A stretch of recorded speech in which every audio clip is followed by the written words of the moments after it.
Hello one and all educated. So इस video में हम देखेंगे सीएसएस में कमेंट कैसे करते हैं। So comment in CSS. Okay, तो सीएसएस में कमेंट कैसे करते हैं। तो अगर आपको ये लगता है कि सीएसएस में जस्ट लाइक एचटीएमएल के कमेंट जैसे करते हैं वैसे ही करेंगे, तो एचटीएमएल में कमेंट जैसे करते हैं वैसे सीएसएस में कमेंट काम नहीं करता है। तो सीएसएस की अभी तक 2 वीडियो बनी है, जिसमें एक में हमने ये समझाया कि सीएसएस क्या है और इनलाइन इंटरनल एक्सटर्नल सीएसएस कैसे काम करता है, और दूसरे में हमने समझाया कि सिलेक्टर्स क्या हैं। लेकिन इसमें मैं बता देता हूँ सीएसएस स्टार्ट होने से पहले ही कि कमेंट कैसे करते हैं सीएसएस में, ताकि आपको पता चल जाए जब भी हम कमेंट करें तो वहां पे आपको कोई भी कंफ्यूजन ना हो। ओके, सो यहाँ पे हम क्या करेंगे, जब भी ये बात सबसे पहले हमें ध्यान रखनी है कि कमेंट करने से पहले हमें ये बात ध्यान रखनी है, इन यहाँ पे इनलाइन में जो है ना वो कमेंट नहीं हो सकती है।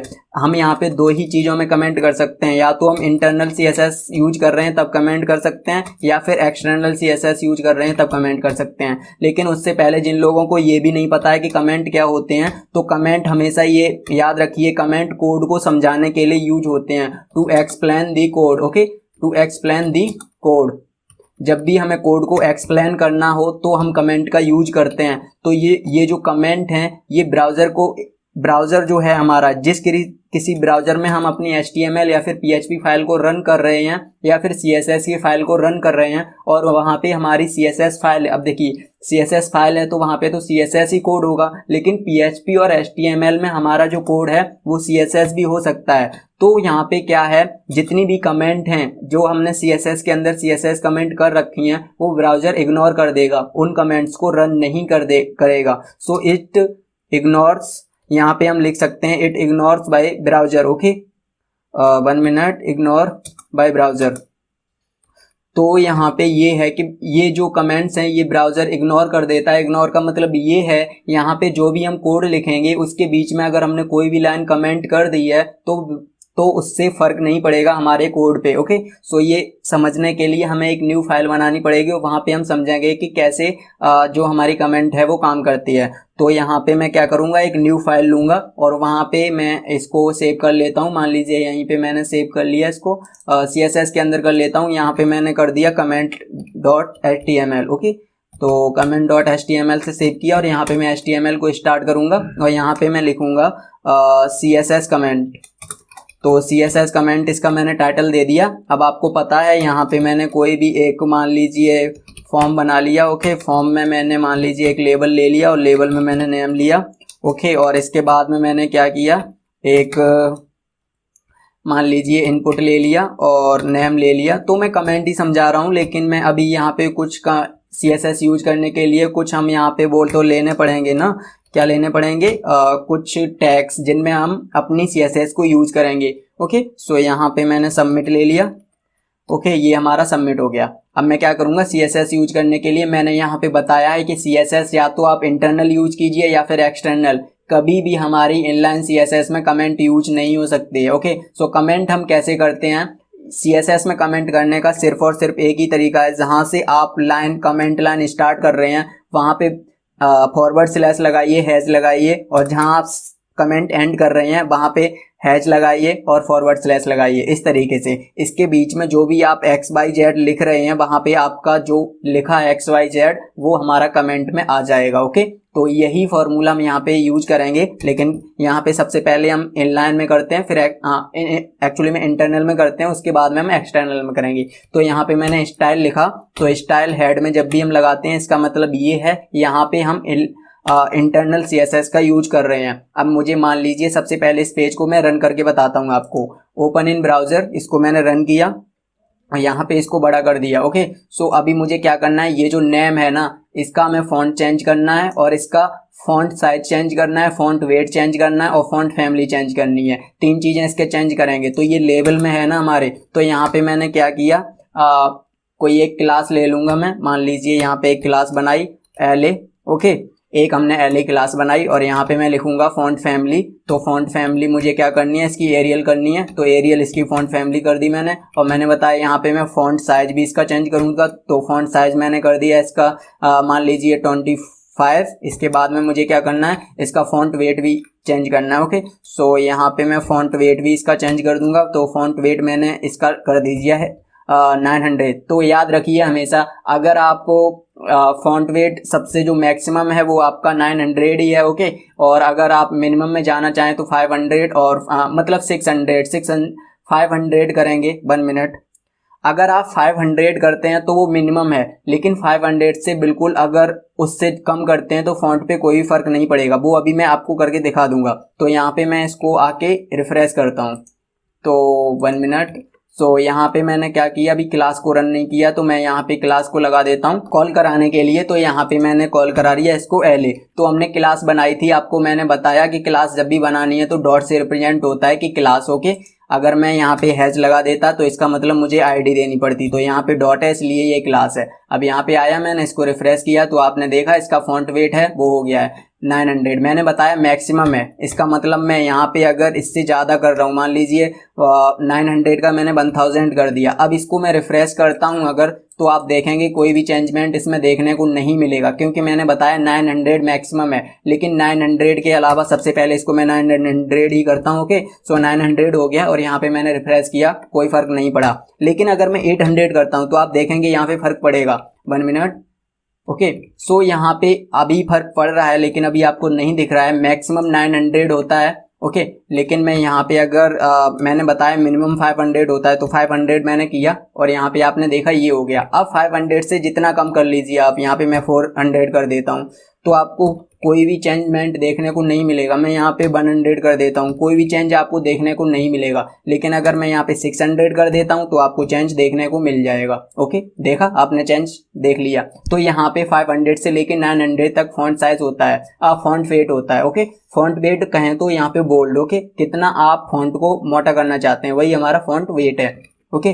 तो यहाँ पे बात कर रहे थे हम कमेंट की। तो कमेंट में हमें क्या करना है, कमेंट में मैंने बताया था, अब मान लीजिए ये लाइन मुझे कमेंट करनी है, ओके। सो यहाँ पे मैंने क्या किया, यहाँ पे मैंने फॉरवर्ड स्लैश लगाया, हैज लगाया, और मुझे यहाँ पे एंड करना है तो हैज लगाया, फॉरवर्ड स्लैश लगाया। इस तरीके से कमेंट कर सकते हैं, ओके। लेकिन मैंने कहा था कोड को समझाने के लिए यूज करते हैं, तो मैंने यहाँ पे कोड को समझाना है, तो मैंने यहाँ पे क्या किया, यहाँ पे मैंने कमेंट किया और यहाँ पे मैंने बंद कर दिया, और इसके अंदर मुझे कुछ भी लिखना है। तो मान लीजिए मैंने लिखा this class is for label tag, okay.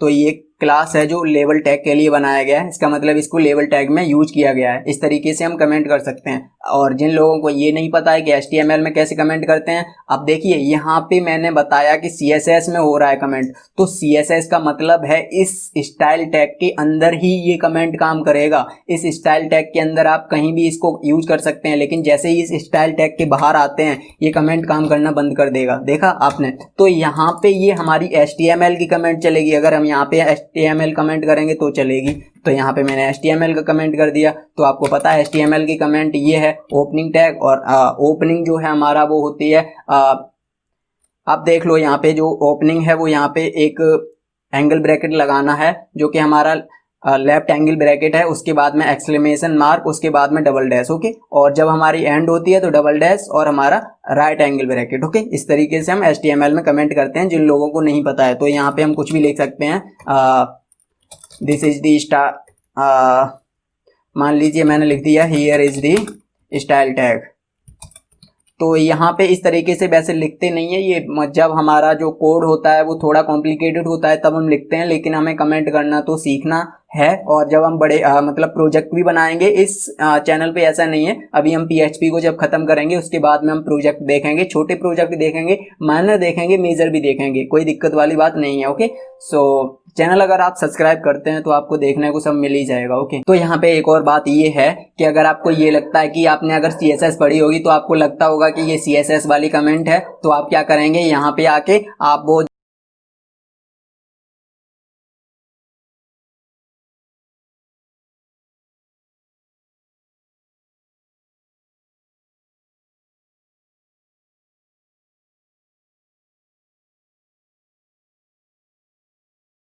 जो /हैश और /हैश से ही आपको एंड करना पड़ेगा और कोई दूसरा तरीका नहीं है CSS में कमेंट करने का। ओके, ये तो हमारी हो गई है इंटरनल CSS में कमेंट। ओके, सो हम एक्सटर्नल की बात कर लें, लेकिन उससे पहले मैंने कहा था कि यहाँ पे इनलाइन CSS में कमेंट काम नहीं करता है। तो यहाँ पे मैंने एक स्टाइल लगाया। आपको पता है जब भी इनलाइन CSS लगाते हैं यानी किसी टैग में, ओपनिंग टैग में हम क्या करते हैं, स्टाइल लगाते हैं और वहीं सारी अपनी प्रॉपर्टी लगाते हैं। तो मान लीजिए इसकी मैंने विड्थ दे दी, तो मान लीजिए इसकी विड्थ दे दी मैंने 300 px। ओके, सो 300 px विड्थ दे दी। अब मान लीजिए इसको मैं कमेंट करना चाहता हूं, तो यहाँ पे मैं आया और यहाँ पे मैंने हैश लगाया। तो गाइस यहाँ पे जो है कमेंट हो चुका है, वो मैं गलत था कि इनलाइन CSS में कमेंट यूज नहीं होता है। तो यहाँ पे भी आप यूज कर सकते हैं, लेकिन आपको मैं बता दूं कि इनलाइन CSS में कब भी आपको कमेंट यूज करने की जरूरत नहीं पड़ेगी। वो इसलिए नहीं पड़ेगी क्योंकि आप इनलाइन CSS में कुछ जो छोटी मोटी CSS है वही लिखते हैं और वहाँ पे कमेंट करने की ज़रूरत नहीं पड़ती है। जब भी आप यूज करेंगे इनलाइन कमेंट का, तो आप या तो इंटरनल में करेंगे या फिर एक्सटर्नल में करेंगे। ओके, लेकिन वो डाउट जो था वो क्लियर हो गया हमारा। तो मैं यहाँ पे लिख देता हूँ कि जो हमारा इनलाइन है उसमें भी हम यूज कर सकते हैं। ओके, तो यहाँ पे इनलाइन, इंटरनल, एक्सटर्नल तीनों में हमारा यूज होता है जो कमेंट है। इसके बाद में मैं एक न्यू फाइल ले लेता हूँ जिसमें कि मैं ये देख लेता हूँ कि एक्सटर्नल में कैसे करते हैं। तो एक्सटर्नल CSS के लिए हमें पता है कि एक हमें CSS की फाइल बनानी पड़ेगी। तो मैंने यहाँ पे फाइल CSS.css ले लिया। ओके, फाइल CSS.css और यहाँ पे मैं क्या करता हूँ, कोई भी CSS लिखता हूँ। मान लीजिए मैंने कोई भी एक ID ले ली। मान लीजिए इस बार मैंने ID ले ली, यहाँ पे इन ID ले ली। ओके, इसके बाद में मैं यहाँ पे कोई भी CSS लिखता हूँ। इन हो गया, इन लेनी है। ओके, और यहाँ पे मैंने कोई भी CSS लिख ली। मान लीजिए इसकी जो विड्थ है वो मैंने दे दी 400 px। इसके बाद में मैं क्या करूँगा, यहाँ पे मैंने इसका बॉर्डर दे दिया। मान लीजिए जो बॉर्डर है, तो बॉर्डर में हमें 3 वैल्यू देनी पड़ती हैं। फर्स्ट वैल्यू जो होगी वो हमारी होगी कि कितनी उसकी जो विड्थ है। ओके, उसके बाद में हमें सेकंड वैल्यू देनी है जो जिस टाइप का बॉर्डर है, तो सॉलिड बॉर्डर है। और थर्ड जो हमें वैल्यू देनी है किस तरीके का उसका कलर है, मतलब कौन से कलर है। ओके, तो ये हमारा हो गया बॉर्डर। इसके बाद में अगर मैं कुछ और देना चाहूँ, मान लीजिए हाइट देनी है, तो हाइट मैंने दे दी इसकी यहाँ पे 40 px। ओके, अब मुझे यहाँ पे कुछ भी कमेंट करना है तो मैं यहाँ पे कमेंट कर देता हूँ। मान लीजिए यहाँ पे मैंने कमेंट किया, तो ये कमेंट यहाँ पे मैं लिख देता हूँ this CSS is only for किसके लिए, यहाँ पे मैं इसको यूज कर लेता हूँ। जो वहाँ पे हमारा टैग था ना, एक इनपुट टैग, तो वहाँ पे मैं यूज करूँगा इसको। तो इनपुट टैग के लिए हो गई है। Okay, input tag. अगर मुझे इसके ऊपर कोई भी कमेंट करनी है तो यहाँ पे हम कर सकते हैं, क्योंकि ये जो फाइल है ये CSS की फाइल है। ओके, सो यहाँ पे हम आसानी से कोई भी कमेंट कर सकते हैं, क्योंकि यहाँ पे अगर हम इसके ऊपर भी जा रहे हैं तो कोई दिक्कत नहीं है, क्योंकि ये HTML की फाइल नहीं है। यहाँ पे ये CSS की फाइल है, .css। यहाँ पे HTML था। ओके, सो यहाँ पे मैं क्या करूँगा, इस CSS की फाइल यूज करने के लिए फाइल .css इसमें लिंक कराऊंगा। तो लिंक कराने के लिए हमारा एक टैग था लिंक। ओके, सो 1 मिनट, यहाँ पे जो टैग था वो लिंक था और लिंक में REL लगाना जरूरी है। REL में स्टाइल सीट आपको देना पड़ेगा। उसके बाद में जो HRE है उसकी मैं लिंक दे दूंगा। तो फाइल CSS.css जो हमारी फाइल थी वो यहाँ पे लिंक हो चुकी है। इसके बाद में मुझे इसको यूज करना है इनपुट में, तो इस स्टाइल को मैं हटा देता हूँ और यहाँ पे मैं क्लास ID थी एक्चुअली, तो ID ले लेता हूँ और ID हमारी किस नाम से थी, इन नाम से। ओके, सो यहाँ पे मैंने इन दिया और इसको मैंने सेव किया और इसको मैंने किया ब्राउज़र। तो ये देखा आपने, इस तरीके से ये इनपुट में हमने जो यूज किया था वो हो गया है, लेकिन इसकी थोड़ी ज़्यादा ही हो गई है। तो इसको मैं क्या करता हूँ, इसको मैं कर देता हूँ 20 और इसको मैं कर देता हूँ 200। ओके, 200 कर दिया और यहाँ पे इसको रन किया तो इस तरीके से बन गया। अगर बटन में आपको यूज करना है तो बटन में भी यूज कर सकते हैं, लेकिन यहाँ पे जो टॉपिक था वो था comment. Okay, comment in CSS। आप कमेंट कैसे कर सकते हैं CSS में वो इस वीडियो में देखा। बाकी हम प्रॉपर्टी जो CSS की हैं वो तो एक एक वीडियो में देखेंगे आगे। ओके, सो अगर वीडियो अच्छी लगी हो तो वीडियो को लाइक कीजिएगा, चैनल को सब्सक्राइब कीजिएगा और बेल आइकन प्रेस करना मत भूलिएगा। और वीडियो को ज़्यादा से ज़्यादा शेयर कीजिएगा ताकि और लोग भी सीख सकें, या फिर हो सकता है अगर आपको ये वीडियो अच्छी लग रही हो तो और लोगों को भी ये वीडियो अच्छी लगी। और मिलते हैं अगली वीडियो में, तब तक के लिए हैव अ गुड टाइम।